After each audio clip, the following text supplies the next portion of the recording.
Hi hello ನಮಸ್ತೆ. ಇವತ್ತು ತುಂಬ ಸುಲಭವಾಗಿ ಮನೆಯಲ್ಲೇ ಪರಿಶುದ್ಧವಾದ ಘೀ ಹೇಗೆ ಮಾಡೋದು ಅಂತ ನೋಡೋಣ. ತುಂಬ ಈಸಿಯಾಗಿ ಇದನ್ನು ನಾವು ಮಾಡ್ಕೊಬೋದು. ಬನ್ನಿ ಹಾಗಾದರೆ ಹೇಗೆ ಮಾಡೋದು ಅಂತ ನೋಡೋಣ. ನಾನಿಲ್ಲಿ 1 ಲೀಟರ್ ದಪ್ಪ ಹಾಲನ್ನು ತಗೊಂಡಿದ್ದೀನಿ. ಇದನ್ನು ಚೆನ್ನಾಗಿ ಕುದಿಸ್ಕೊಳ್ಬೇಕು. ಒಂದು 2 ರಿಂದ 3 ನಿಮಿಷದ ಕಾಲ ಚೆನ್ನಾಗಿ ಇದನ್ನು ಕುದಿಸ್ಕೊಂಡ ನಂತರ ಒಂದು 8 ಗಂಟೆಗಳ ಕಾಲ ಫ್ರಿಜ್ಜಲ್ಲಿ ಇಡಬೇಕಾಗತ್ತೆ ಇದನ್ನು. ನೋಡಿ, ಇದು 8 ಗಂಟೆಗಳ ಕಾಲ ನಾನು ಫ್ರಿಜ್ಜಲ್ಲಿ ಇಟ್ಟು ಇವಾಗ ಇದರಿಂದ ಕೆನೆ ತೆಗಿತಾ ಇದ್ದೀನಿ. ನೋಡಿ, ಈ ರೀತಿ ಒಂದೇ ಸಲಕ್ಕೆ ಈ ಕೆನೆ ಬಂದುಬಿಡುತ್ತೆ. ಎಷ್ಟು ಚೆನ್ನಾಗಿ ಬಂತು ನೋಡಿ, ಈ ರೀತಿ ತೆಗಿಬೋದು. ಇದೊಂದು ಟಿಪ್ಸ್ ಕೂಡ ನಿಮಗೆ. ಇದನ್ನು ನಾನು ಒಂದು ಸ್ಟೀಲ್ ಕಂಟೈನರಲ್ಲಿ ಈ ರೀತಿ ಸ್ಟೋರ್ ಮಾಡಿ ಇಡ್ತೀನಿ. ನೋಡಿ, 10 ರಿಂದ 12 ದಿನದ್ದು ಕೆನೆ ನಾನು ಸ್ಟೋರ್ ಮಾಡಿ ಇಟ್ಟಿದ್ದೀನಿ ಇವಾಗ. ನಾನು ಇದನ್ನು ಫ್ರೀಝರಲ್ಲಿ ಸ್ಟೋರ್ ಮಾಡಿ ಇಟ್ಟಿದ್ದೆ. ಫ್ರೀಝರಿಂದ ತೆಗೆದ ನಂತರ ಇದನ್ನು ಒಂದು 2 ರಿಂದ 3 ಗಂಟೆಗಳ ಕಾಲ ಹೊರಗಡೆ ಹಾಗೆ ತೆಗೆದಿಡಬೇಕು. ಇದಾದ ಮೇಲೆ ಮಿಕ್ಸಿ ಜಾರಿಗೆ ಇದನ್ನು ಹಾಕ್ಕೊಳ್ಳೋಣ. ಒಂದೇ ಸಲ ಹಾಕ್ಕೊಳ್ಬಾರ್ದು, ಸ್ವಲ್ಪ ಸ್ವಲ್ಪ ಹಾಕಿ ಇದನ್ನು ಗ್ರೈಂಡ್ ಮಾಡ್ಕೊಳ್ಬೇಕಾಗತ್ತೆ.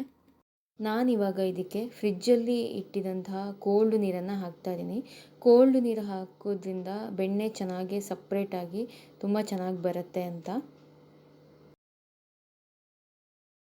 ಒಂದು 2 ರಿಂದ 3 ನಿಮಿಷದ ಕಾಲ ಇದನ್ನು ಒಂದು 2-3 ಸಲ ಗ್ರೈಂಡ್ ಮಾಡ್ತಾನೆ ಇರಬೇಕು. ನೋಡಿ, ಇವಾಗ ನೀರು ಮತ್ತು ಬೆಣ್ಣೆ ಸಪ್ರೇಟ್ ಆಗಿದೆ ಇದರಲ್ಲಿ.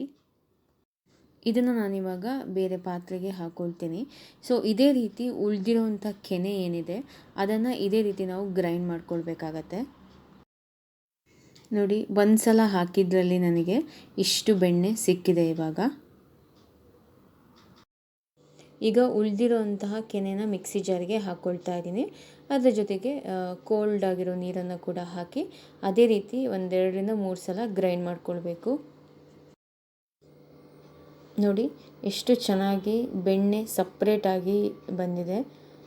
ಇದನ್ನು ಇವಾಗ ಪಾತ್ರೆಗೆ ಹಾಕ್ಕೊಳ್ಳೋಣ.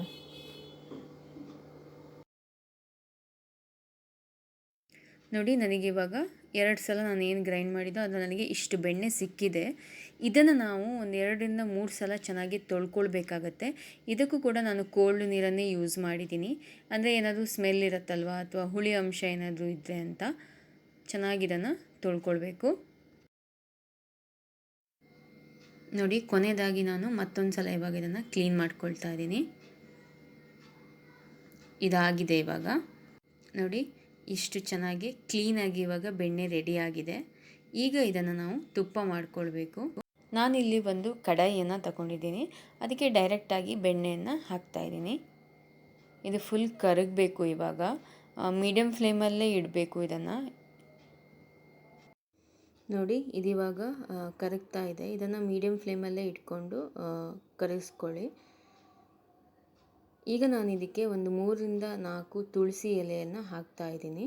ಕುದಿಬೇಕಾದ್ರೆ ಇದು ಹಾಕ್ಕೊಳ್ಬೇಕು. ಈಗ ಇದು ನೋಡಿ, ನೊರೆ ನೊರೆ ಬರ್ತಾ ಇದೆ. ಇವಾಗ ಇದರಲ್ಲಿ ಇರೋ ಹಾಲಿನ ಅಂಶ ಏನೇ ಇದ್ದರೂ ಕೂಡ ಇದಿವಾಗ ಸಪ್ರೇಟ್ ಆಗ್ತಾ ಹೋಗುತ್ತೆ. ಕೆಲವರು ಕಲರಿಗೋಸ್ಕರ ಟರ್ಮರಿಕ್ ಪೌಡರನ್ನು ಯೂಸ್ ಮಾಡ್ತಾರೆ. ಬಟ್ ನಾನಿಲ್ಲಿ ಏನೂ ಯೂಸ್ ಮಾಡಿಲ್ಲ, ಬರೀ ತುಳಸಿ ಎಲೆ ಒಂದು ಬಿಟ್ಟು. ಸೊ ನಿಮಗೆ ಬೇಕು ಅಂತಂತಂದರೆ ನೀವು ಹಾಕ್ಕೊಳ್ಬೋದು. ಇವಾಗ ಈ ಬಬಲ್ಸ್ ಥರ ಏನು ಬರ್ತಾ ಇದೆ ವೈಟ್ ಕಲರಿದು, ಅದು ಮತ್ತು ಘೀ ಸಪ್ರೇಟ್ ಆಗಿದೆ. ಇದಿವಾಗ ರೆಡಿ ಆಗಿದೆ. ಇದನ್ನು ನಾವಿವಾಗ ಸೋಸ್ಕೊಳ್ಬೇಕಾಗತ್ತೆ. ನೋಡಿದ್ರಲ್ಲ, ಮನೆಯಲ್ಲೇ ಎಷ್ಟು ಸುಲಭವಾಗಿ ನಾವು ತುಪ್ಪನ ಮಾಡ್ಕೊಳ್ಬೋದು. ಯಾವುದೇ ಕಲರ್ ಇಲ್ಲದೆ ನ್ಯಾಚುರಲ್ ಆಗಿ ಮನೆಯಲ್ಲೇ ಮಾಡ್ಬೋದು. ಇದು ಹೆಲ್ತಿಗೆ ಕೂಡ ತುಂಬಾ ಒಳ್ಳೆಯದು. ನೀವು ಕೂಡ ಟ್ರೈ ಮಾಡಿ. ವಿಡಿಯೋ ಇಷ್ಟ ಆಗಿದೆ ಅಂತ ತಿಳ್ಕೊಳ್ತೀನಿ. Thank you.